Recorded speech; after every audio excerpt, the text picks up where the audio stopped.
Good morning दोस्तों। आज अपन देखने वाले हैं सिग्नल फ्लो ग्राफ रिलेटेड एक प्रॉब्लम।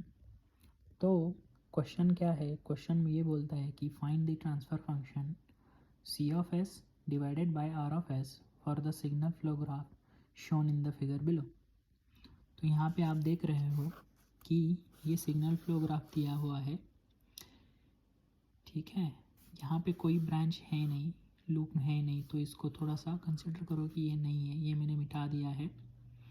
तो बेसिकली आपको क्या करना है कि ये जो सिग्नल फ्लो ग्राफ दिखाया गया है उसका ट्रांसफ़र फंक्शन निकालना है। आर ऑफ एस जो कि इनपुट है वो इधर है, सी ऑफ एस जो आउटपुट है इधर है। तो कैसे किया जाता है? जब भी हमको सिग्नल फ्लो ग्राफ दिया जाता है तो उसको सॉल्व करने की मेथड है, उसमें हमको कुछ स्टेप्स फॉलो करने पड़ते हैं। तो देखते हैं कि वो स्टेप्स क्या है। तो सबसे पहला स्टेप क्या है कि सबसे पहला स्टेप बोलता है कि फाइंड फॉरवर्ड पाथ गेन्स। तो इसका मीनिंग क्या है? फॉरवर्ड पाथ गेन्स निकालो। तो इसका मीनिंग क्या है कि इनपुट से आउटपुट तक जाओ और देखो कि फॉरवर्ड पाथ्स कितने हैं। मतलब जिधर ये जो एरोज दिख रहा है ये फॉरवर्ड है, राइट। तो इस केस में अगर मैं बताऊं तो फॉरवर्ड पार्ट देखो, यहाँ से मैं आर ऑफ एस से निकलूँ, ये फॉरवर्ड है, ये फॉरवर्ड है, ये फॉरवर्ड जा रहा है, ये फॉरवर्ड जा रहा है, ये फॉरवर्ड जा रहा है सी ऑफ एस तक। तो ये जो अपना ये पूरा है ये फॉरवर्ड पाथ हो गया। तो ये डेफिनेटली फॉरवर्ड पाथ है। अभी दूसरी जगह से ट्राई करते कि फॉरवर्ड पाथ है या नहीं है। जैसे कि मैं यहाँ से इधर गया, इधर भी फॉरवर्ड है, पर इधर अगर आप देखोगे दोनों भी ये फॉरवर्ड है ही नहीं। तो बेसिकली यहाँ से कौन सा भी फॉरवर्ड पाथ है नहीं। अभी दूसरा देखते हैं कुछ है क्या। तो अभी समझो यहाँ से मैं इधर गया, इधर जाने की कोशिश किया, इधर है नहीं क्योंकि ये बैकवर्ड एरो है। समझो यहाँ से इधर गया, यहाँ से भी ये नहीं जा सकता क्योंकि इधर बैकवर्ड एरो है। सो बेसिकली सबसे पहला स्टेप क्या है कि फॉरवर्ड पाथ निकालो और वो कितने हैं वो भी इम्पोर्टेंट है। तो इस केस में हमारे पास एक ही फॉरवर्ड पाथ है जो कि ये है और उसका गेन निकालना है। तो बेसिकली इसका एक्सप्रेशन क्या आएगा? G of S, G one of S into G two of S into G three of S into G four of S into G five of S, क्योंकि ये सब कैस्केड में है। तो उसका पहले स्टेप का क्या आएगा? पहले स्टेप में ये आएगा कि एक ही फॉरवर्ड पाथ है और उसका गेन ये है, ठीक है। अगर आप स्टेप 1 समझ गए हो तो अपन जाते हैं स्टेप 2 की तरफ। तो उसमें क्या बोलता है स्टेप 2? आइडेंटिफाई लूप गेन्स, ठीक है। तो बेसिकली सबसे पहला क्वेश्चन इसमें क्या है कि कितने लूप्स है, ये पहला क्वेश्चन है। और दूसरी चीज़ हमको जो करनी है उसमें हमको वो ईच लूप, जितने भी लूप्स हम फाइंड आउट करेंगे उसका सबका लूप गेन क्या है, ठीक है। तो चलो देखते हैं कि कितने लूप्स हैं। तो आप अगर इधर देखोगे कि यहाँ पे एक लूप है, ठीक है, क्योंकि यहाँ से स्टार्ट हो रहा है इधर एंड हो रहा है, तो एक लूप है। इधर और एक लूप है, यहाँ से स्टार्ट हो रहा है इधर एंड हो रहा है, तो ये दूसरा लूप है। इधर और एक लूप है, यहाँ से स्टार्ट हो रहा है इधर एंड हो रहा है, तो ये तीसरा लूप है। और कोई लूप दिख रहा है आपको?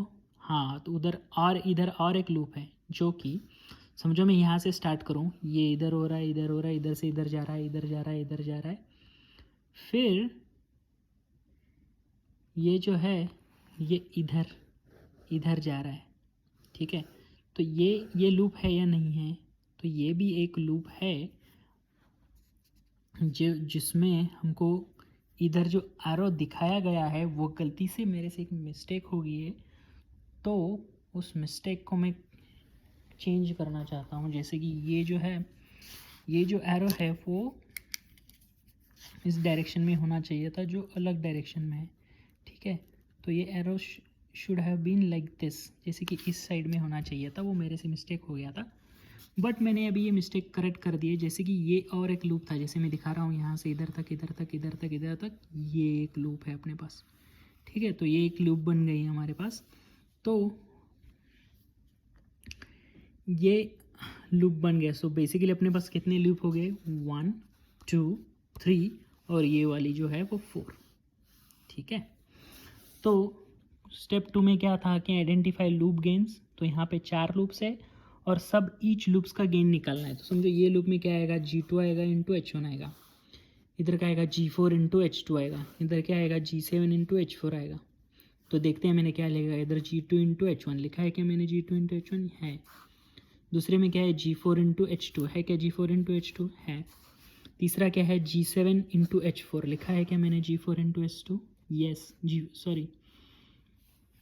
G7 × H4, सो G7 × H4 है। और जो फाइनल है जो यहाँ से आएगा सब आएंगे G2 G3 G4 G5 G6 G7 G8, सो G2 से G8 में सब होने चाहिए। तो है क्या मेरे एक्सप्रेशन में, या मैंने जो लिखा है G2 G3 G4 G5 G6 G7 G7 G8। तो स्टेप 2 में हमने क्या किया, कितने लूप से देखे, जो क्या है 4 है, और सबके गेन्स लिख दिए हमने, ठीक है। इसके बाद आता है अपना स्टेप नंबर 3। तो स्टेप नंबर 3 क्या बोलता है कि identify non touching loops taken 2 at a time. मतलब क्या बोल रहा है कि 2 लूप्स ले लो, मतलब बट हमको कैसे लूप्स लेने कि 2 एक दूसरे के साथ टच नहीं होने वाले चाहिए। तो चलो देखते हैं इस डायग्राम में जाके सिग्नल फ्लो में, कि जैसे कि देखो ये 2 लूप्स है, ठीक है, वो टच हो रहा है एक दूसरे से, ये टोटली अलग लूप है, ये टोटली अलग लूप है। तो उसको हम बोल सकते हैं कि ये दोनों नॉन टचिंग लूप्स है, और 2 लूप्स है। सेम ये और ये देखोगे तो ये भी नॉन टचिंग है, तो वो भी एक लिख सकते हैं। और ये भी दोनों देख सकते हो, ये जो 2 लूप्स है जैसे कि ये और ये भी एक दूसरे से टच नहीं हो रहे हैं। तो अपने पास बेसिकली एक पेयर हो गया, 2 पेयर हो गया, और ये तीसरा पेयर हो गया। तो हमारे पास होने चाहिए 3 पेयर। तो है मेरे पास 3 पेयर है, जैसे कि 1 and 2, 1 and 3 and 2 and 3। तो एक बार हमको पता चल गया कि कौन से लूप है, तो उन जो लूप्स के जो गेन्स है उसको मल्टीप्लाई करना है। तो वही किया है मैंने। और इसके लिए सबसे इजी क्या है, हमने पास ऑलरेडी लूप जो निकाले थे, राइट, 1 2 3 4 उसको नाम दिया है। तो ये दोनों नॉन टचिंग है, ये दोनों नॉन टचिंग है, और 1 and 3 नॉन टचिंग है। तो हमारे पास ऑलरेडी ये डेटा है, इसको यूज करके हमको ये लूप्स निकालने हैं जो नॉन टचिंग है और 2 साथ में लेके, ठीक है। ये इतना सिंपल है। तो अभी नेक्स्ट स्टेप में क्या है, अपन को क्या करना है, identify non touching loops taken 3 eight a time. Step 3 में क्या किया था हमने, कि हमने नॉन टचिंग लूप्स लिए थे बट एक साथ 2 पकड़ने थे। अभी क्या करना है, नॉन टचिंग लूप्स हमको 3 कंसिडर करना है। जैसे अपन चलते हैं अभी वापस ये सिग्नल फ्लो ग्राफ में। अभी मुझे बताइए कि कौन से 3 लूप्स है जो नॉन टचिंग है। जैसे कि इधर इजीली दिख रहा है ये और ये 1 2 3 जो हमने इधर लिखे थे, लूप 1 लूप 2 लूप 3, वो नॉन टचिंग है, दिख ही रहा है कि वो कहीं से नहीं टच हो रहा है। तो स्ट्रेट अवे हम तीनों का मल्टीप्लाई करके उसका गेन लिख देंगे, ठीक है। तो ये हो गया अपना स्टेप नंबर 4। स्टेप नंबर 5 क्या है, तो स्टेप नंबर 5 में अपन को डेल्टा निकालना है। डेल्टा क्या है, तो डेल्टा ये है कि डेल्टा का एक फॉर्मूला है स्ट्रेट अवे। तो उसमें बोलता है 1 minus sum of loop gains, मतलब जो भी जितने भी लूप्स है, जैसे कि हमने इधर निकाले हुए हैं, इधर 4 लूप्स है, उसका एडिशन, मतलब सबको ऐड कर दो। सम मतलब एडिशन, मतलब जोड़ो सबको, प्लस करो, ठीक है। दूसरा क्या है, plus non touching loops taken 2 at a time, जो हमने निकाला है स्टेप नंबर 3 में, ठीक है। तो बोल रहा है कि इन सबके एडिशन करो, कौन सी किस किस की, ये 1 2 3 जितने भी हैं non touching loops taken 2 at a time, इन तीनों के एडिशन करो, यही बोल रहे हैं यहाँ पे। और उसमें क्या बाद में बोल रहा है, minus non touching loops taken 3 eight a time, मतलब स्टेप 4 में जो हमने निकाला है कि नॉन टचिंग लूप जो है 3 एक साथ लिए हुए थे, उनका गेन यहाँ से माइनस कर दो। अगर समझो हमारे पास और लूप्स रहते, ठीक है, तो ये साइन ऐसे ही बढ़ता जाता, plus minus plus minus plus minus निकालते रहना चाहिए। जैसे कि समझो अपने पास non touching loops taken 4 at a time ऐसे रहता, जो इस एग्जाम्पल में एप्लीकेबल नहीं है, तो वो एक एडिशनल टर्म ऐड आ जाता, हो जाता, लेकिन वो प्लस हो जाता। और अगर समझो अपने एग्जाम्पल में सिग्नल फ्लो ग्राफ में समझो non touching loops taken 5 eight a time ऐसा होता है एप्लीकेबल, जो इधर नहीं है, तो वो साइन माइनस हो जाएगा। सो बेसिकली इवन है, जो नंबर ऑफ लूप्स अगर इवन है तो प्लस साइन आ जाएगा। Number of non touching loops अगर ऑड है, जैसे कि 3 5 7, तो वो साइन माइनस आ जाता, बट वो इस केस में एप्लीकेबल नहीं है। तो देख चलो अभी जो भी हमने वैल्यूज़ निकाले इस फॉर्मूला में या इसमें डाल देते हैं। जैसे कि 1 माइनस लूप गेन्स कौन से थे, 1 2 लूप नंबर 1 2 3 एंड 4। तो जो कि हमने इधर निकाले थे स्टेप नंबर 2, वो उधर मैंने डाल दिए, ठीक है। दूसरा क्या है, non touching loops taken 2 at a time, जैसे कि 3 वाले थे वो उसके तीनों के एडिशन करने हैं, जो मैंने ऐड कर दिए 1 2 3, 1 and 2 loops, 2 and 3 loops, 1 and 3, इनका मल्टीप्लिकेशन अगेन मैंने ऐड कर दिया। माइनस क्या है, non touching loops taken 3 eight a time, जो हमने स्टेप 4 में निकाला था, इसका गेन इधर है जो मैंने इधर लिख दिया। ठीक है, तो अगर आप स्टेप नंबर 5 समझ गए हो तो जाते हैं स्टेप नंबर 6 में। स्टेप नंबर 6 क्या है, स्टेप नंबर 6 बोलता है कि डेल्टा के निकालो। के क्या है, के है number of forward path gains, जो भी हमने पहले स्टेप में निकाला है। पहले स्टेप में क्या था, नंबर ऑफ फॉरवर्ड के पाथ गेन्स कितने हैं, 1 है, तो इसी कारण ये के की वैल्यू बन जाएगी 1, तो इसीलिए delta 1 is equal to delta. So delta 1 का कैसे निकालेंगे हम, डेल्टा 1 बन जाएगा 1 माइनस, ये बन जाएगा G7 into H4 of S। तो ये कैसे हो गया, तो इसको मैं बताता हूँ कि ये कैसे हो गया। Delta 1 is equal to 1 minus G7 into